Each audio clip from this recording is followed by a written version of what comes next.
मंच पर उपस्थित देश की माननीय राष्ट्रपति आदरणीय श्रीमती द्रौपदी मुर्मू जी,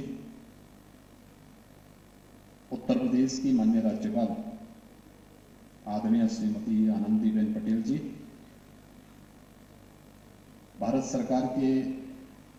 जल शक्ति मंत्री माननीय श्री गजेंद्र सिंह शेखावत जी, जल शक्ति राज्य मंत्री माननीय श्री प्रहलाद सिंह पटेल जी,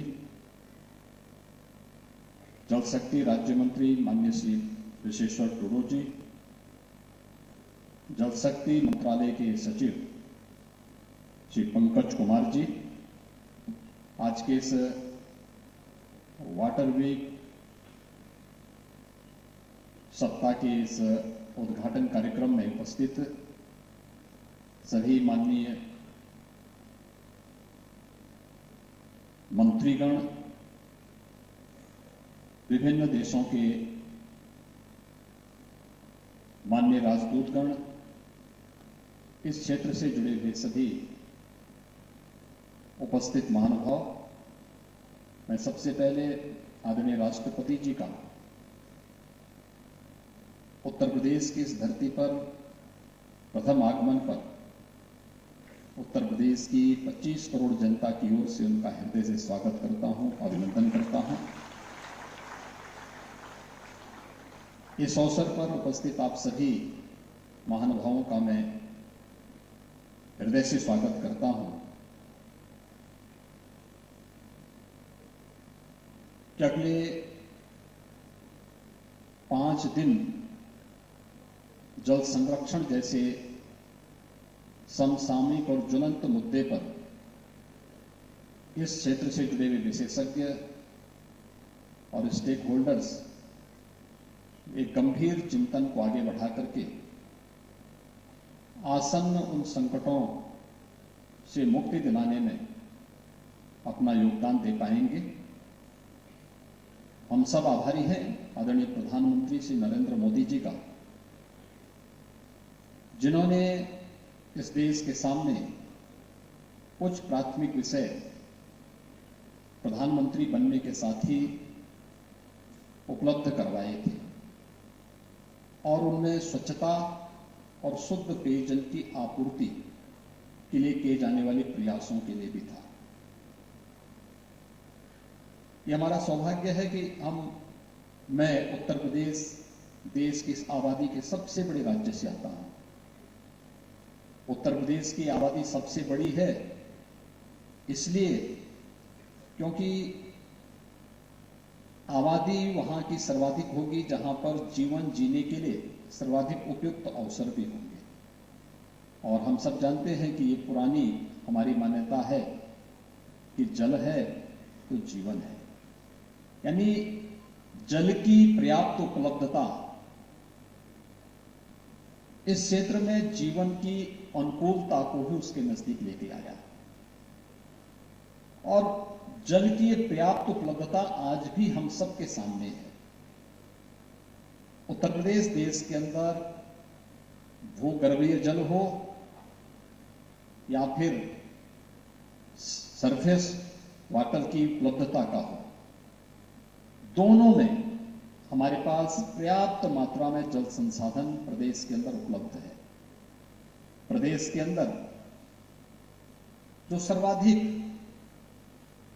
इस क्षेत्र में माने जाते थे कि क्रिटिकल जनपद हैं, उनमें बुंदेलखंड और बिंद क्षेत्र माने जाते थे, लेकिन वहां पर भूगर्भीय जल कम भले ही हो लेकिन सतही जल पर्याप्त मात्रा में हमारे पास उन क्षेत्रों में ही उपलब्ध है। हाँ, नियोजन का अभाव था और आदरणीय प्रधानमंत्री जी की प्रेरणा से विगत 5.5 वर्ष के अंदर जब इसका उचित नियोजन प्रारंभ हुआ, आज हम उससे काफी हद तक न केवल पेयजल के लिए बल्कि सिंचाई की उपलब्धता के लिए भी उस जल का बेहतरीन प्रबंधन उन क्षेत्रों में हुआ है। उत्तर प्रदेश के अंदर विगत कुछ वर्षों के अंदर जो जल प्रबंधन के क्षेत्र में कार्य प्रारंभ हुए हैं वो वास्तव में बहुत अच्छे परिणाम भी दे रहे हैं। यहां पर कुछ क्षेत्रों की चर्चा हुई। अगर मैं आपके सामने बताऊं कि उत्तर प्रदेश के अंदर एक बड़े भूभाग में हिमालय से आने वाली नदियां हैं, एक बड़े भूभाग को वो कवर करती है,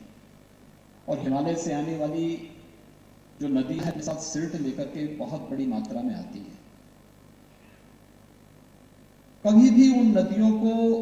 चैनलाइज करने का प्रयास नहीं हुआ, जिससे उनका दायरा बढ़ता गया। कुछ नदियां जो छोटी नदियां थी वे लुप्त प्राय भी समय के साथ होती गई, और आज मुझे बताते हुए प्रसन्नता है कि उन नदियों को पुनर्जीवित करने के लिए कन्वर्जेंस के माध्यम से उत्तर प्रदेश ने जो कार्य प्रारंभ किया, आज 60 से अधिक ऐसी नदियों को उत्तर प्रदेश के अंदर पुनर्जीवित किया गया है, जिनमें फिर से जल की उपलब्धता वहां पर दिखाई देती है। यानी जो एक प्रकार से लुप्त सी हो गई थी, जिनको लोग ये मानते थे कि ये कभी सैटेलाइट से ही उनका केवल दर्शन हो सकता था, वे आज फिर से वहां पर जल की उपलब्धता उन सभी क्षेत्रों में हम सबके सामने है। दूसरा, नमामि गंगे परियोजना के जो कार्य प्रारंभ हुए वो हम सबके सामने है। अकेले कानपुर नमामि गंगे परियोजना में हम सबका सौभाग्य है कि मां गंगा उत्तर प्रदेश के अंदर सर्वाधिक भूभाग को कवर करती है, और उसका सबसे क्रिटिकल पॉइंट जो था वो कानपुर था। कानपुर में 14 लाख लीटर यानी 14 MLD सीवर प्रतिदिन गंगा में गिरता था। नमामि गंगे परियोजना के बाद सीसामऊ में, जहां पर लगभग 100 वर्षों से अधिक समय से 14 करोड़ लीटर सीवर गिरता था, आज वह सीवर पॉइंट नहीं बल्कि सेल्फी पॉइंट बना हुआ है। एक भी बूंद सीवर गंगा में आज वहां पर नहीं गिरता है। ये नमामि गंगे परियोजना का परिणाम है। कानपुर के जाजमऊ में, जहां पर एक भी जलीय जीव नहीं थे, नमामि गंगे परियोजना के बाद फिर से जलीय जीव वहां पर देखे जा सकते हैं। और यही नहीं, अविनाशी काशी में, काशी के बारे में मुझे याद है आज से लगभग 3 वर्ष पहले 2019 में जुलाई माह में अचानक बाढ़ की स्थिति आई थी। मैं वहां काशी गया था। NDRF के साथ में गंगा नदी के साथ चलते हुए बाढ़ क्षेत्रों का दौरा कर रहा था।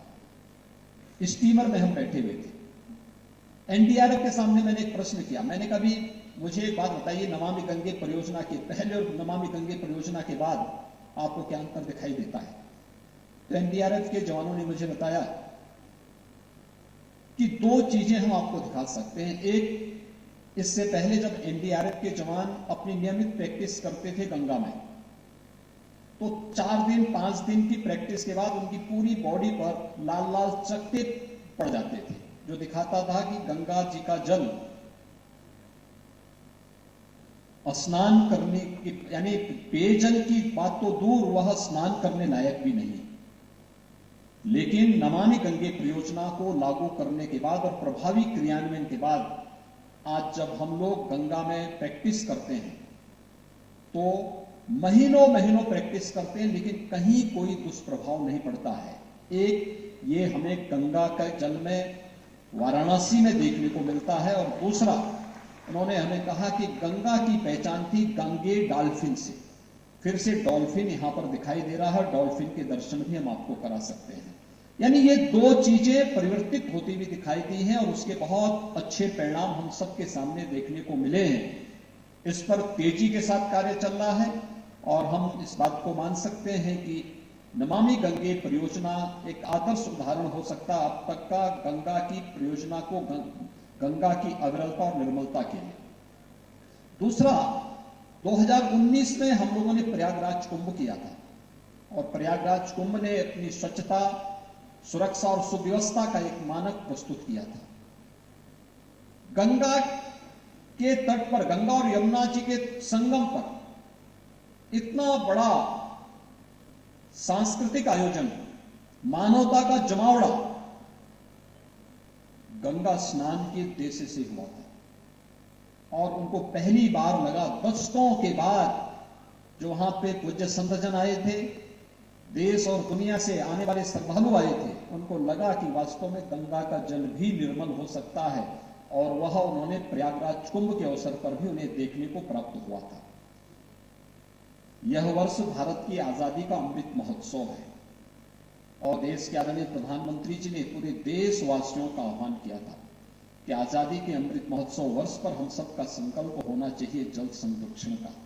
और इसके लिए हर ग्राम पंचायत में, हर नगर निकाय में अमृत सरोवर भी खोदे गए थे। बड़े पैमाने पर अकेले उत्तर प्रदेश के अंदर अब तक हम लोग 58,000 से अधिक ग्राम पंचायतों में अमृत सरोवर के सभी कार्यक्रम पूरे कर चुके हैं, और हर नगर निकाय में भी अमृत सरोवर के कार्यक्रम में एक स्वस्थ प्रतिस्पर्धा को आगे बढ़ाया है। उत्तर प्रदेश देश के उन राज्यों में है जिसने 2018 में ही अपने यहां प्लास्टिक को पूरी तरह बैन कर दिया था, और प्लास्टिक के बदले हम लोगों ने थर्माकोल, और प्लास्टिक के बदले हम लोगों ने अगर संपूर्ण स्वच्छता के लक्ष्य को प्राप्त करना है तो प्लास्टिक और थर्माकोल को हमें नकारना ही पड़ेगा, व्यवस्था के उससे उसे अलग करना पड़ेगा, और उसके बदले में लोगों को मिट्टी के बर्तन या परंपरागत रूप से जो बर्तन उपयोग करते हैं उनका उपयोग करने के लिए हम लोगों ने प्रेरित किया। हम लोगों ने प्रदेश के माटी कला बोर्ड से जुड़े हुए कुम्हार और प्रजापति समुदाय के लोगों को इस बात के लिए प्रेरित किया कि वे अपने मैनुअल चाक की बजाय इलेक्ट्रिक और सोलर चाक का उपयोग करें। सरकार ने उन्हें इसके लिए सब्सिडी दी। हमने उन्हें अप्रैल से जून तक गांव के तालाब की भी मिट्टी फ्री में निकालने के लिए उपलब्ध करवाई, और परिणाम हम सबके सामने है कि पर्याप्त मात्रा में थर्माकोल और प्लास्टिक से बने हुए कप, गिलास या प्लेट के बदले जब मिट्टी के बर्तन भी उसी दाम पर मिलने प्रारंभ हुए तो बड़े पैमाने पर गांवों में जल संरक्षण के लिए तालाब तैयार हुए, और इसमें बहुत सारे लोगों को रोजगार भी उपलब्ध होता हुआ दिखाई दिया है। ये बहुत सारे उदाहरण हैं, लेकिन जल संरक्षण के लिए अलग अलग स्तर पर प्रयास होने प्रारंभ किए गए हैं। आज हम लोगों ने जितनी भी हमारी डेवलपमेंट अथॉरिटी है उन सबको इस बारे में कहा है कि घर का नक्शा बनाना हो या फिर कोई सरकारी भवन, रेन वाटर हार्वेस्टिंग उसमें अनिवार्य रूप से लगना चाहिए। हम केवल इस मुगालते में न रहे कि उत्तर प्रदेश में पर्याप्त जल संसाधन है तो हम इसे नजरअंदाज कर लें। ये आज की आवश्यकता है और भविष्य के लिए, क्योंकि बढ़ती हुई आबादी पेयजल के संकट के प्रति भी हमें आगाह कर रही है, और जितनी जल की आपूर्ति प्रत्येक व्यक्ति के लिए होनी चाहिए उस रूप में हो सके, और उस दिशा में एक तरफ प्रयास हुआ है, दूसरी तरफ जल जीवन मिशन के अंतर्गत हर घर नल की योजना, जो बुंदेलखंड और विंध्य क्षेत्र सबसे सूखा क्षेत्र उत्तर प्रदेश के अंदर माना जाता था, आज आदरणीय प्रधानमंत्री जी की प्रेरणा से हम लोग दिसंबर 2022 तक बुंदेलखंड और विंध्य क्षेत्र के हर घर में शुद्ध पेयजल उपलब्ध करवाने की स्थिति में होंगे, और हर घर में शुद्ध पेयजल की उपलब्धता, जिस क्षेत्र में टैंकर से पानी जाता था, लोग मीलों मीलों दूर जाते थे और वहां से जल भर करके लेके आते थे, तब भी वह शुद्ध जल नहीं होता था। आज शुद्ध जल की आपूर्ति उन क्षेत्रों में होती हुई दिखाई दे रही है। यह देख करके आनंद की अनुभूति होती है, और हर व्यक्ति प्रधानमंत्री जी के प्रति अपनी कृतज्ञता का भाव ज्ञापित करते हुए धन्यवाद ज्ञापित करता है। आज के इस अवसर पर जल संरक्षण को ध्यान में रखते हुए हमें एक व्यवस्था के साथ जुड़ना ही पड़ेगा। यह न केवल शुद्ध पेयजल आज की आवश्यकता है, जीवन को बचाने की आवश्यकता भी है। स्वच्छता और शुद्ध पेयजल की आपूर्ति में कभी उत्तर प्रदेश के 38 जनपदों में इंसेफ्लाइटिस से हजारों मौतें होती थी, और आज शुद्ध पेयजल की आपूर्ति और स्वच्छता के लक्ष्य को प्रदान करने के उपरांत 95% मौतों को हम नियंत्रित करने में पूरी तरह हमें सफलता प्राप्त हुई है। और मैं इस बात के लिए धन्यवाद दूंगा भारत सरकार के जल शक्ति मंत्रालय को कि विगत 2 वर्ष की कोविड-19 की चुनौती को देखने के बावजूद यह वर्ष फिर से इंडिया वाटर वीक के रूप में अगले 5 दिनों तक यहां पर मनाया जाएगा। इस फील्ड से जुड़े हुए जो विशेषज्ञ हैं और अन्य वक्ताओं के महत्वपूर्ण विचारों को, जो इस फील्ड में कार्य करने वाले महानुभाव हैं, उन सब के महत्वपूर्ण बातों को यहाँ पर सुनने का और उसके माध्यम से ठोस कार्य योजना को आगे बढ़ाने का अवसर प्राप्त होगा। मैं एक बार फिर से आज के इस उद्घाटन कार्यक्रम में देश की माननीय राष्ट्रपति जी का,